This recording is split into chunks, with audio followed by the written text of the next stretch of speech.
Assalamualaikum warahmatullahi wabarakatuh. Perkenalkan, nama saya Nur Ayu Agustina dengan NIM 234 10 10 9009. Kami dari kelompok 12 akan mempresentasikan hasil analisis film Andai Ibu Tidak Menikah Dengan Ayah menggunakan perspektif gender. Sebelum masuk ke pembahasan, saya akan menjelaskan sedikit mengenai identitas film yang kami analisis. Jadi film ini dirilis pada tahun 2025 dan disutradarai oleh Kun Agus. Film ini merupakan film drama keluarga asal Indonesia. Walaupun genre utamanya adalah drama keluarga, menurut kami film ini memiliki peran sosial yang cukup kuat karena mengangkat persoalan yang masih sering terjadi di masyarakat, khususnya mengenai peran perempuan dalam keluarga dan ketimpangan relasi antara laki-laki dan juga perempuan. Film ini menceritakan perjuangan seorang ibu, yaitu Ibu Wulan, yang harus menanggung beban ekonomi dan juga emosional keluarga akibat ketidakmampuan suaminya menjalankan peran sebagai kepala keluarga.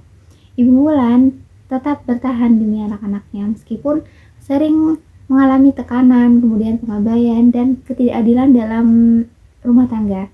Menurut saya pribadi, Ibu Wulan adalah karakter yang paling kuat di dalam cerita, di dalam film ini.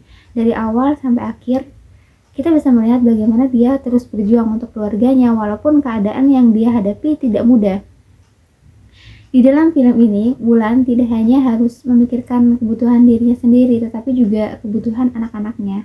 Yang menarik adalah kita bisa melihat bagaimana berbagai masalah yang terjadi di dalam rumah tangga itu ternyata tidak hanya berdampak pada suami istri, tetapi juga berdampak pada anak-anak mereka. Mereka melihat bagaimana ibunya yang harus bekerja keras setiap hari, kemudian bagaimana ibunya berusaha dan juga bertahan, dan bagaimana ibunya harus menghadapi berbagai tekanan. Untuk menganalisis film ini, kami menggunakan 4 teori. Yang pertama adalah patriarki. Patriarki itu bisa dipahami sebagai kondisi ketika laki-laki dianggap memiliki posisi yang lebih dominan dibanding perempuan. Kemudian yang kedua adalah subordinasi perempuan. Adalah ketika perempuan ditempatkan pada posisi yang lebih rendah sehingga pendapatnya itu sering tidak dianggap penting oleh laki-laki. Kemudian yang ketiga yaitu kekerasan berbasis gender.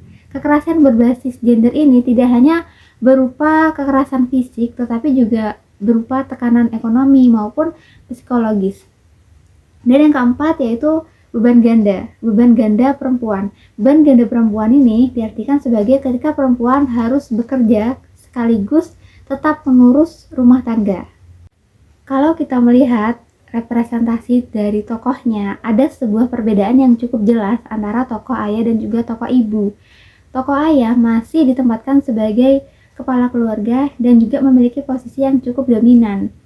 Tetapi selama film berlangsung, kita bisa melihat bahwa peran yang dijalankan seorang ayah itu tidak selalu sesuai dengan tanggung jawab yang seharusnya dimiliki sebagai kepala keluarga. Kemudian sementara itu, tokoh ibu justru digambarkan sebagai sosok yang sangat kuat. Dia seorang yang bekerja keras, kemudian sabar menghadapi berbagai masalah, dan tetap berusaha menjaga keluarganya. Menurut saya, banyak sekali penonton yang akhirnya merasa simpati kepada Ibu Wulan karena mereka melihat bahwa bagaimana beratnya beban yang harus dia tanggung sebagai seorang istri. Bahkan ada beberapa adegan yang menunjukkan bahwa Ibu Wulan lebih banyak berjuang untuk keluarganya dibanding anggota keluarga lainnya. Melalui karakter Ibu Wulan ini, film ini ingin menunjukkan bahwa perempuan sering menjadi penopang keluarga, meskipun kontribusinya tidak selalu terlihat atau dihargai. Selanjutnya kita masuk ke relasi kuasa gender. Kalau kita perhatikan di dalam film ini, hubungan antara laki-laki dan juga perempuan belum sepenuhnya setara.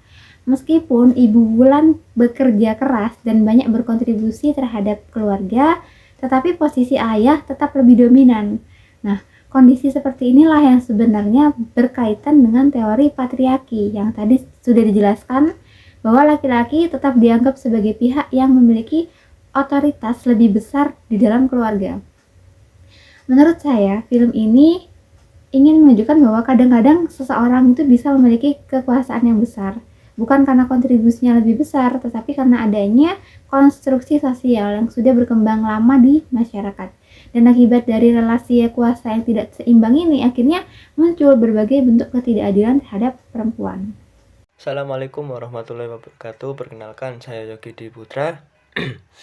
Di bagian ini saya akan membahas beberapa bentuk ketidakadilan gender yang muncul dalam film Andai Ibu Tidak Menikah dengan Ayah.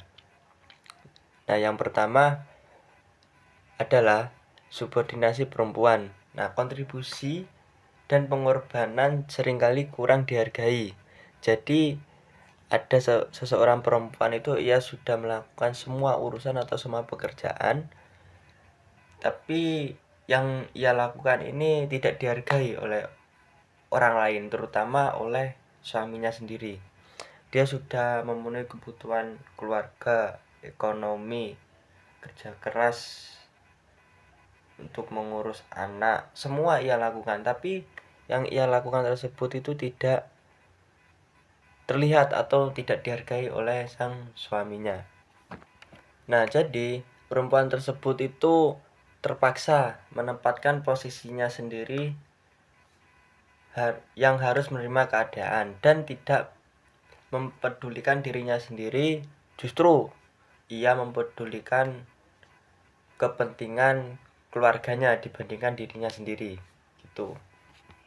Nah, kalau kita lihat dalam film tersebut, yang seperti saya katakan tadi, Wulan sudah banyak berkorban untuk keluarganya. Nah, ia sudah bekerja keras, memenuhi kebutuhan hidup, dan mengurus anak. Tapi ia dipandang tidak terlihat atau yang biasa-biasa saja oleh sang suaminya. Nah, pengorbanan tersebut seringkali dianggap biasa saja dan kurang dihargai oleh sang suaminya tersebut. Nah, selanjutnya yaitu masuk di bagian kekerasan berbasis gender. Nah, di bagian ini yang salah satu contohnya yaitu ketika Wulan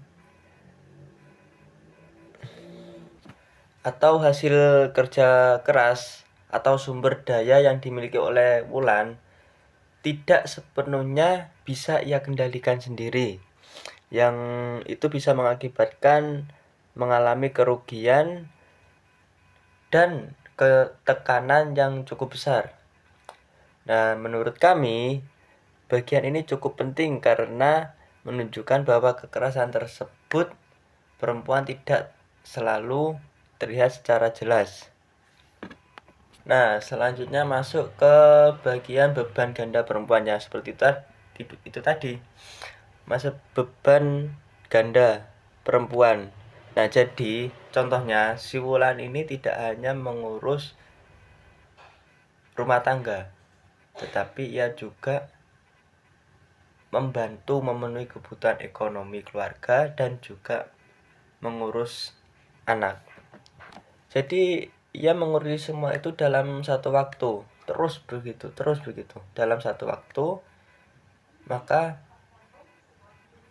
ia juga tetap harus memastikan semua kebutuhan keluarga itu terpenuhi. Jadi dalam artian si Wulan ini melakukan dua peran sekaligus. Ia melakukan dua peran, yaitu peran ayah dan peran ibu. Umumnya peran ibu hanya cukup melakukan kegiatan rumah tangga yang tidak seharusnya ia melakukan seperti perannya seorang ayah.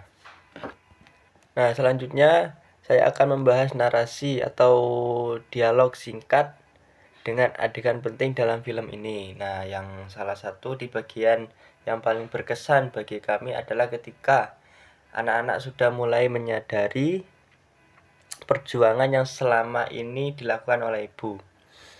Nah, dialog yang mempertanyakan apakah selama ini kerja keras dan pengorbanan seorang ibu benar-benar dihargai.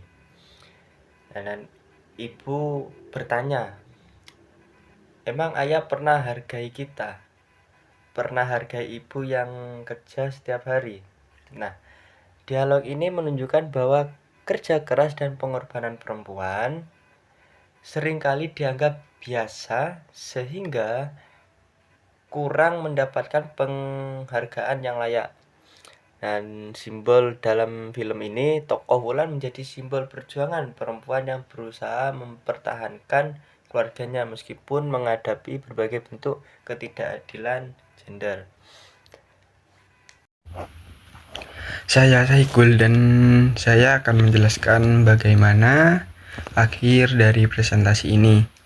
Nah, dalam film Andai Ibu Tidak Menikah Dengan Ayah, kita bisa melihat bahwa ketidakadilan gender tidak hanya dirasakan oleh Wulan sebagai seorang ibu. Nah, tetapi juga berdampak pada anak-anaknya. Anak pertama, yaitu Anis, merasa marah kepada ayahnya karena melihat bagaimana ibunya harus menderita. Sikap Anis menunjukkan bentuk perlawanan terhadap ketidakadilan yang terjadi dalam keluarganya. Nah, kemudian ada Alin. Ia sering merasa bersalah dan mempertanyakan mengapa ibunya memilih menikah dengan ayahnya. Hal ini menunjukkan bahwa konflik dalam keluarga itu juga memengaruhi cara anak memandang kehidupan. Sementara itu, Aca merasa kehilangan sosok ayah, bahwa sebelum ibunya meninggal dunia, kehadiran ayah yang kurang memberikan perhatian membuat Aca merasakan kekosongan dalam keluarganya. Nah, jadi dari ketiga tokoh anak tersebut kita dapat melihat bahwa ketidakadilan gender tidak hanya berdampak pada hubungan tetapi suami dan istri, tetapi juga memengaruhi kondisi emosional anak-anak. Nah, setelah menonton film ini ada beberapa pelajaran penting yang dapat kita ambil. Pertama, laki-laki dan perempuan seharusnya memiliki hak dan tanggung jawab yang setara dalam keluarga. Kedua, pengorbanan perempuan tidak boleh dianggap sesuatu yang biasa. Tetapi yang ketiga, kita harus lebih peka terhadap berbagai bentuk ketidakadilan gender yang mungkin terjadi di sekitar kita. Menurut kelompok kami, hubungan yang sehat bukanlah hubungan yang didasarkan pada siapa yang lebih berkuasa, tetapi melainkan menghubungan yang dibangun melalui kerjasama dan komunikasi yang baik dan saling menghargai. Nah, sebagai kesimpulannya, melalui kisah Wulan, film Andai Ibu Tidak Menikah Dengan Ayah memberikan kritik sosial terhadap ketidakadilan gender dalam keluarga sekaligus mengajak masyarakat untuk membangun hubungan yang lebih setara antara laki-laki dan perempuan. Sekian dari saya, terima kasih.